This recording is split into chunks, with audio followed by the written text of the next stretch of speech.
네, 이처럼 바이든 후보가 선거인단 확보 경쟁에서 트럼프 대통령보다 훨씬 더 유리한 위치에 섰다고 외신들은 분석하고 있습니다. 네, 지금까지의 개표 상황 어떻게 진행되고 있는지 알아보겠습니다. 이남규 앵커. 네, 대선 상황실에 나와 있습니다. 개표가 늦어지면서 누가 당선될지 확실한 윤곽은 아직 드러나지 않고 있는데요. 일단 현재까지의 상황 정리해 보겠습니다.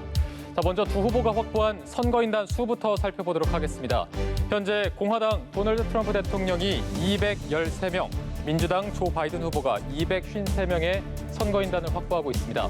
매직 넘버 270명까지는 바이든 후보가 조금 더 앞서고 있는 것으로 현재 파악되고 있습니다. 자, 그렇다면 각 후보 어느 지역에서 승리를 거뒀을까요? 지금 지도를 보시면 이렇게 빨갛게 물들이고 있는 지역이 공화당 트럼프 대통령이 승리를 차지한 지역이고, 지금 이런 파란색은 민주당 바이든 후보가 승기를 확보한 지역입니다. 자, 이번 대선의 주요 경합주 어떤 결과가 나왔을까요?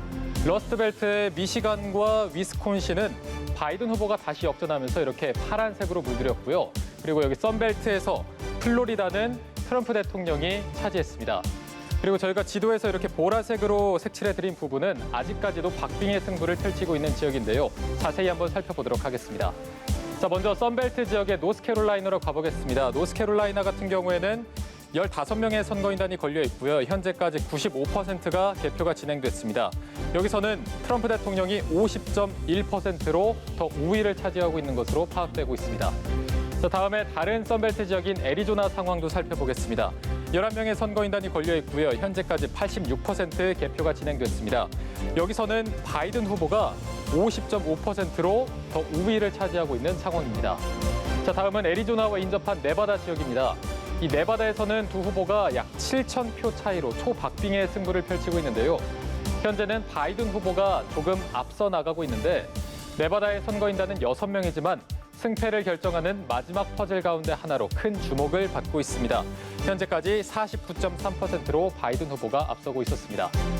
자, 바이든 후보가 네바다의 선거인단 6명과 애리조나 선거인단 11명을 가져간다면 17명을 추가로 확보해 매직 넘버 270명에 달성할 수 있습니다.